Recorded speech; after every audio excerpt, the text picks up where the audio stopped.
Program ini didanai oleh para sahabat dan mitra dari Joyce Meyer Ministries. Saudara bisa menginginkan sesuatu sampai rela melakukan apa saja, dan saat saudara sangat menginginkan hal itu, iblis bisa menawarkan saudara untuk berkompromi, seperti yang dilakukan pada Yesus.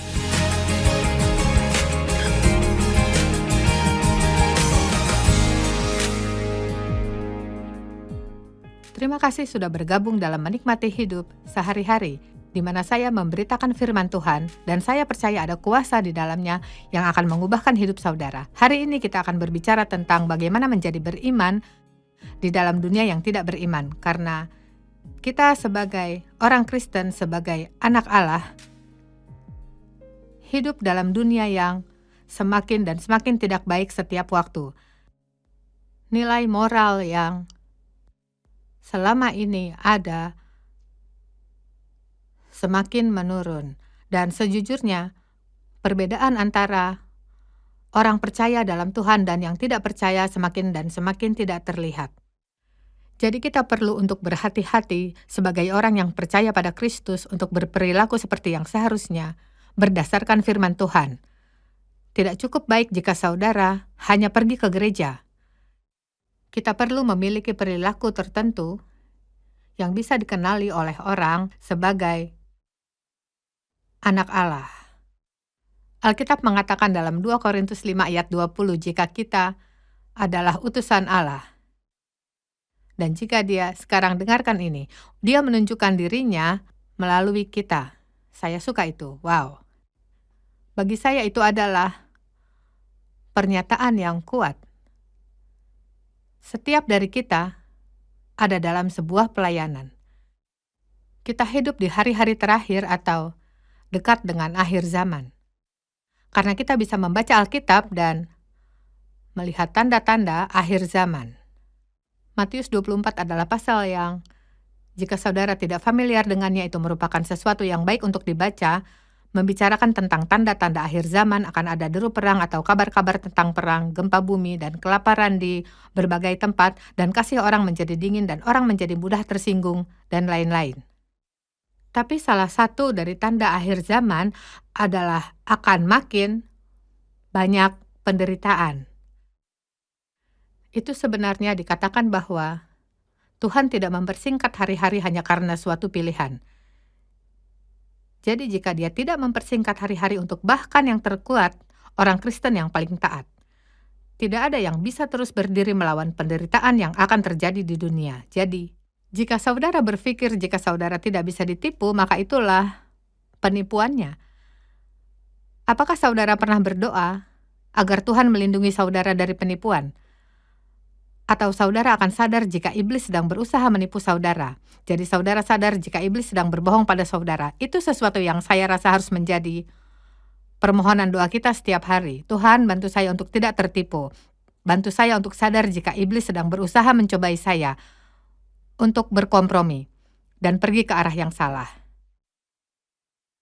Dan jadi, kita sudah memulainya sedikit kemarin berbicara tentang kompromi, dan bahkan bagaimana Yesus dicobai agar mau berkompromi. Iblis berkata padanya, selama 40 hari saat Yesus dibawa oleh Roh Kudus ke padang gurun untuk dicobai oleh iblis, salah satu cobaannya adalah saat iblis berkata, jika engkau sujud menyembah aku, sekali saja aku akan memberikan kerajaan dunia dan segala kemegahannya.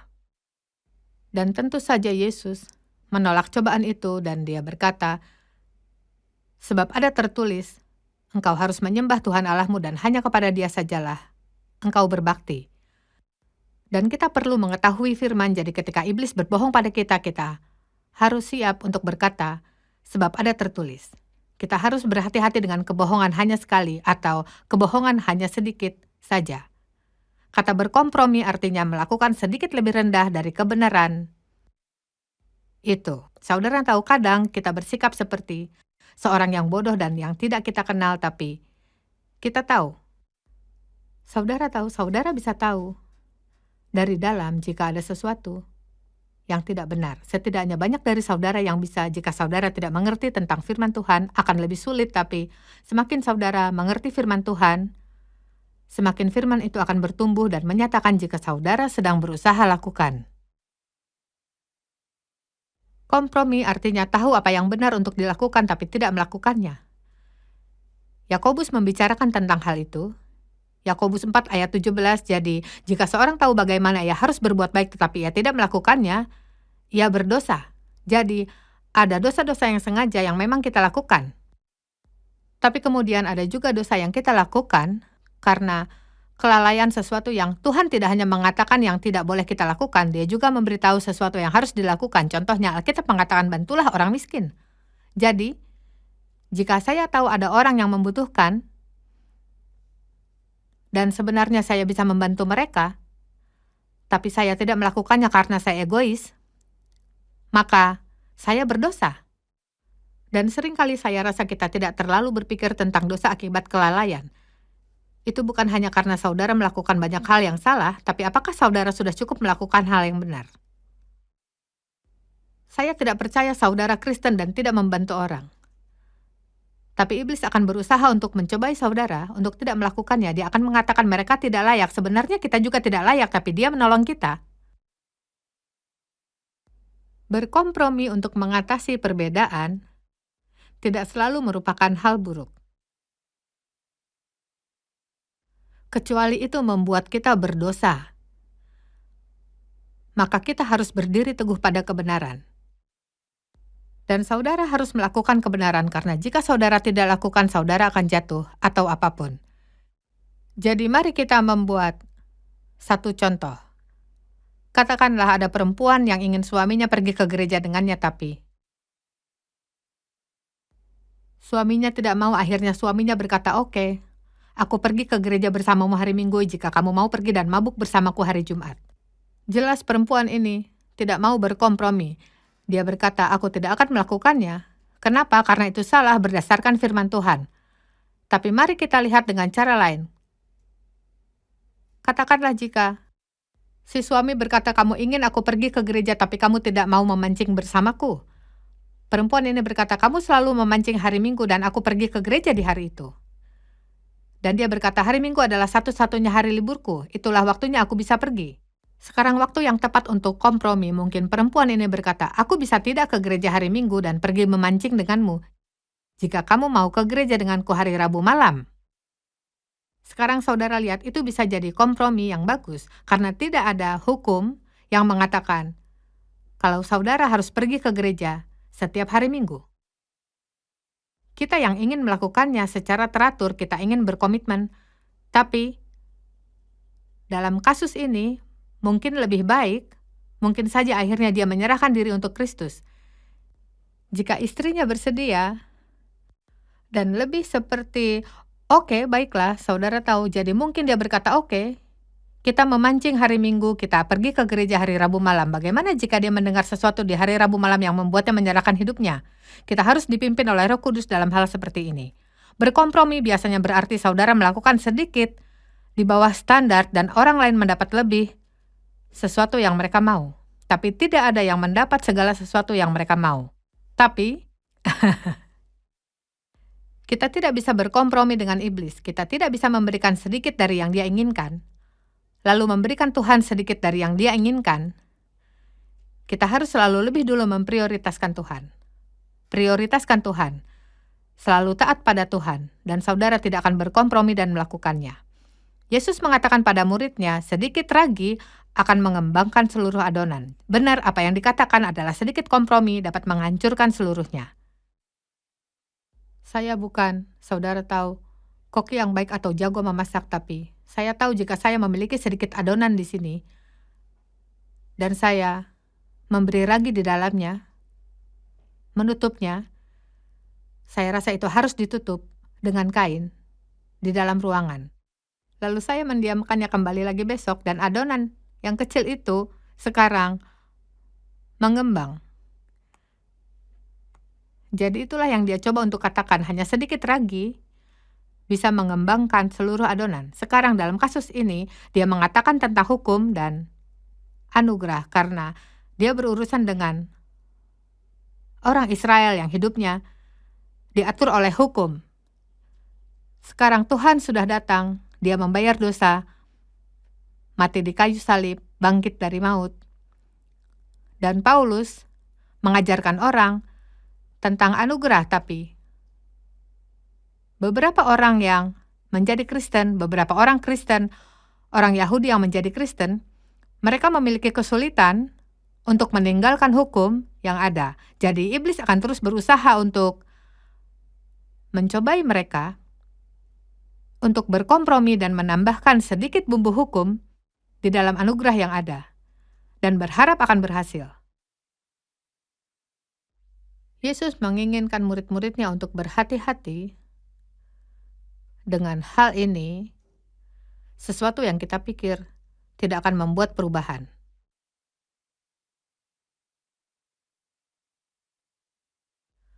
Kapanpun kita membuat kemajuan, iblis akan mencobai kita untuk berkompromi. Karena dia selalu berusaha untuk menjatuhkan saudara, berusaha untuk menghilangkan fokus saudara.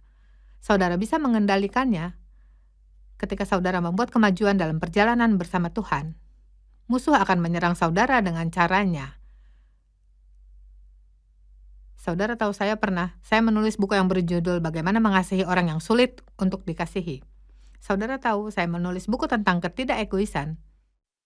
Dan tebak, saya diuji saat itu. Di tengah-tengah saya menulis tentang kasih dan mengampuni orang, Dave dan saya berdebat dan kita jarang sekali berdebat. Saudara tahu setelah 54 tahun, saudara lelah untuk berdebat karena saudara sudah melakukan semuanya, pernah melaluinya, melakukan itu. Saudara tidak mau lagi melakukannya, tapi ini mungkin salah satu perdebatan terburuk yang pernah kita alami selama ini. Dan saya berkata, apa yang terjadi?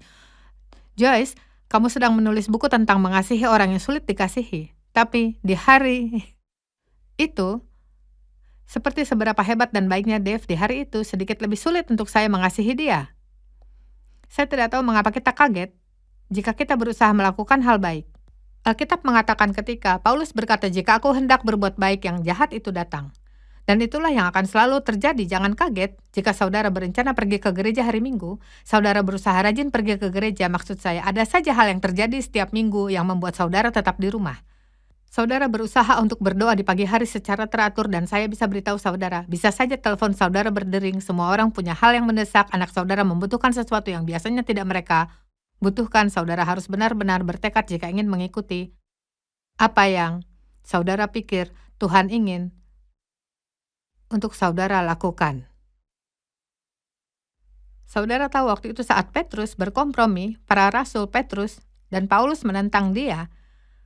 Galatia 2 ayat 11-14 mengatakan waktu Kefas, yang artinya Petrus, datang ke Antiokhia, aku berterang-terang menentangnya karena dia dikutuk sebelum orang-orang itu datang. Saudara tahu kadang kita seperti itu, bersikap seperti itu pada beberapa orang, dan dengan cara lain dengan orang lain. Karena sebelum beberapa orang dari kalangan Yakobus datang, ia makan sehidangan. Lihat lalu, Yesus berkata, dalam hal ini tidak ada orang Yahudi atau orang Yunani, tidak ada hamba atau orang merdeka, tidak ada laki-laki atau perempuan, karena kamu semua adalah satu di dalam Kristus Yesus. Lalu mereka seperti tidak, aku tidak berurusan dengan yang bukan orang Yahudi. Terlebih tidak makan dengan mereka, tidak bersama-sama dengan mereka. Semua sudah berakhir, kita hidup di dalam perjanjian baru. Yesus telah menggenapi hukum itu. Tidak hidup di dalam hukum itu lagi, sekarang kita hidup dipimpin oleh Roh Kudus. Saya suka ini. Tetap hidup dengan kudus, tapi kita tidak melakukannya dengan mengikuti banyak aturan dan hukum. Kita akan mengikuti arahan Roh Kudus yang hidup di dalam kita.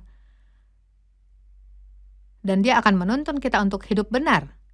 Jadi, sebelum beberapa orang datang, Petrus mau makan bersama orang non-Yahudi. Tapi ketika beberapa orang ini datang, ia mengundurkan diri dan menjauhi mereka karena takut akan saudara-saudara yang bersunat. Lihat, semuanya di dalam perjanjian lama adalah tentang penyunatan. Laki-laki harus disunat ketika mereka berumur 8 hari.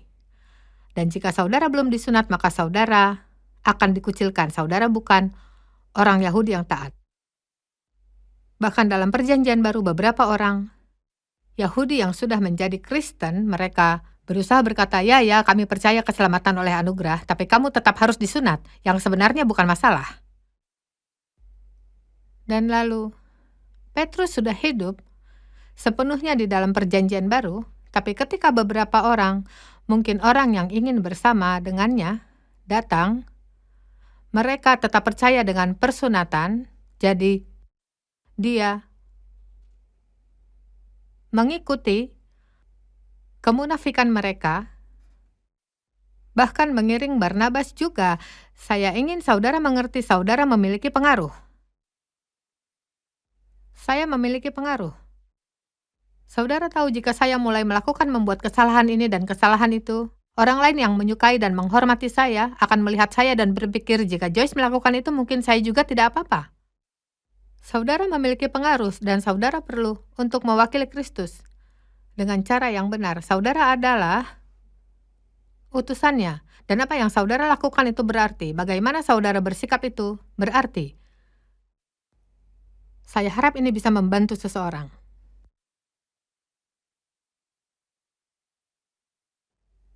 Jadi Paulus berkata, tapi waktu kulihat bahwa kelakuan mereka itu tidak sesuai dengan kebenaran Injil, aku berkata keras di hadapan semua orang.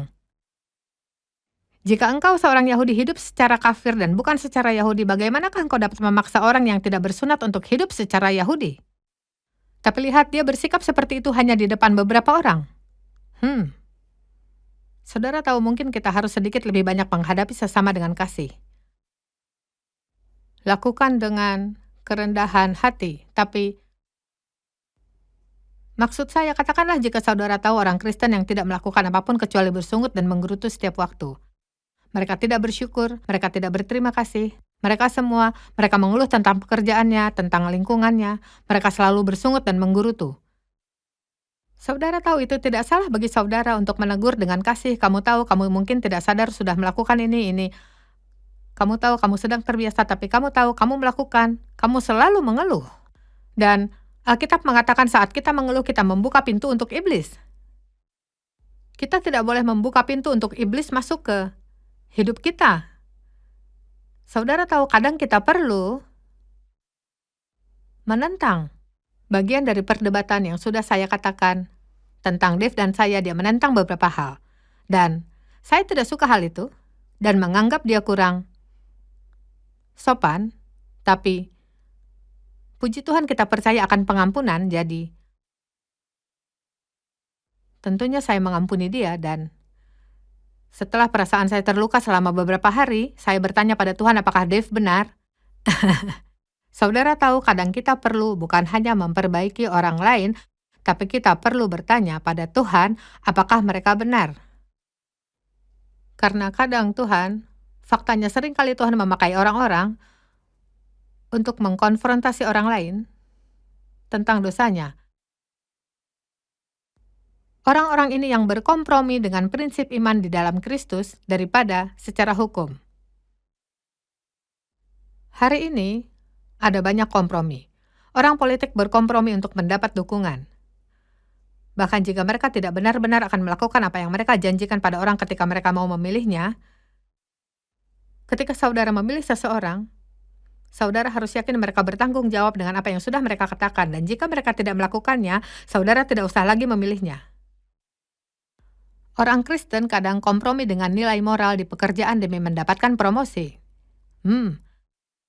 Atasan saudara ingin saudara melakukan sesuatu yang tidak benar, saudara tidak ingin melakukannya, saudara tahu itu salah. Tapi saudara tahu jika saudara tidak melakukannya, saudara tidak mendapatkan promosi. Saudara tahu promosi sesungguhnya datang dari Tuhan, itu tidak datang dari manusia. Kompromi seperti apa? Kompromi dengan nilai moral seperti apa yang orang buat untuk menjadi terkenal dan mendapatkan uang. Kadang orang Kristen berkompromi agar tidak ditolak oleh orang lain. Ini menantang untuk anak muda. Saudara tahu mereka berkata, mereka siapapun yang dimaksud. Saudara tahu orang yang ahli. Kita mendengar 70% anak muda Kristen yang masuk kuliah, atau semua anak muda Kristen yang masuk ke kuliah, 70% kehilangan imannya ketika berada di sana. Itu buruk. Saudara tahu kenapa banyak yang begitu? Karena mereka ingin dianggap. Hal yang normal ketika manusia ingin diterima. Terlebih pada usia itu, saudara ingin diterima. Banyak dari mereka yang mulai sedikit berkompromi, saudara tahu, hanya sedikit. lalu satu hal mengarah ke yang lain menuju hal lainnya. Saya sedang mengajar di satu tempat dan berkata, kamu tahu kita mendengar pernyataan. Dia jatuh dalam perzinahan. Saudara tahu, saudara tidak jatuh dalam perzinahan. Saudara berjalan ke dalamnya. Dan sedikit ini, sedikit itu, sedikit menggoda. Sedikit pembicaraan tentang bagaimana saudara tidak senang dengan pernikahan saudara. Sedikit kenyamanan yang salah, yang didapatkan dari orang yang salah. Lalu makan siang bersama dan hal lainnya. Kita tidak mau jatuh dalam hal ini. Kita tidak hanya secara tiba-tiba, kita hanya berjalan dan tiba-tiba kita jatuh. Kita perlu untuk menyadari kompromi kecil itu. Karena rubah yang kecil merusak kebun anggur. Saudara tahu Paulus mengatakan dalam Galatia 1 ayat 10, jika dia terus mencari pembenaran dari manusia, dia bukanlah hamba Tuhan Yesus Kristus. Saya berpikir bagaimana banyak orang kehilangan panggilannya karena mereka memilih untuk dikenal oleh manusia daripada taat pada Tuhan. Saya harus bisa berdiri teguh ketika Tuhan memanggil saya dalam pelayanan. Itu sulit. Sesuatu yang menyakitkan. Saya merasa sendiri. Tapi saya senang karena saya tidak berkompromi dan melakukan apa yang orang inginkan, karena jika saya melakukannya, saya tidak akan berdiri di sini hari ini. Saul adalah seorang raja yang kehilangan kesempatannya untuk menjadi raja, sebagian karena dia tidak ingin kehilangan banyak orang. Tuhan telah memberitahunya untuk tidak, atau Samuel memberitahunya untuk tidak mempersembahkan korban sampai ia datang. Tapi sudah semakin malam dan Samuel belum datang, dan Alkitab berkata bahwa mulailah rakyat itu berserak-serak meninggalkan dia dan tidak melakukan apa yang seharusnya. Saudara tahu keserakahan juga bisa menyebabkan kompromi. Ingin mendapatkan sesuatu dengan segala cara. Saudara tahu saudara bisa, nafsu bukan hanya tentang seks. Saudara bisa punya nafsu ingin punya rumah baru, ingin punya mobil baru. Saudara bisa sangat mengingini sesuatu dan nafsu dengan posisi baru di pekerjaan. Saudara sangat menginginkan sesuatu dan melakukan apapun untuk mendapatkannya. Dan ketika saudara menginginkan sesuatu secara berlebih, disitulah iblis menawarkan saudara untuk berkompromi. Seperti yang ia lakukan pada Yesus, jika engkau sujud menyembah aku akan memberikan kerajaan dunia dan segala kemegahannya. Saudara tahu saya menyukai barang-barang bagus seperti orang lain, tapi saya tidak menginginkannya jika di luar Tuhan. Karena tidak peduli sebanyak apa yang saudara punya, jika tidak memiliki Tuhan dalam hidup saudara, maka saudara tidak memiliki damai sejahtera. Tidak ada gunanya iri hati dengan orang yang tidak percaya yang memiliki lebih dari saudara, karena mereka bisa punya lebih banyak, tapi tidak lebih dari yang saudara punya karena mereka tidak punya Tuhan. Dan jika saudara memiliki Tuhan dan memiliki Yesus dalam hidup saudara, maka saudara memiliki semua yang saudara perlukan. Keserakahan bisa jadi alasan untuk kompromi. Kita sering membayar sesuatu yang murah dengan harga yang mahal. Dan akhirnya saya mengatakannya hari ini, kemalasan membuat saudara berkompromi. Hanya dengan kemalasan. Tidak melakukan hal yang benar karena saudara tidak ingin lakukan. Saudara merasa tidak ingin mengusahakan, jadi saudara tidak lakukan. Saya tahu saya harus lakukan ini, tapi saya tahu saya tidak boleh lakukan, tapi ada kalanya dalam sebuah perkumpulan di mana mereka melakukan apa yang benar karena itu merupakan tanggung jawab. Mereka tidak lakukan karena mereka ingin atau tidak, mereka lakukan karena itulah hal yang seharusnya mereka lakukan.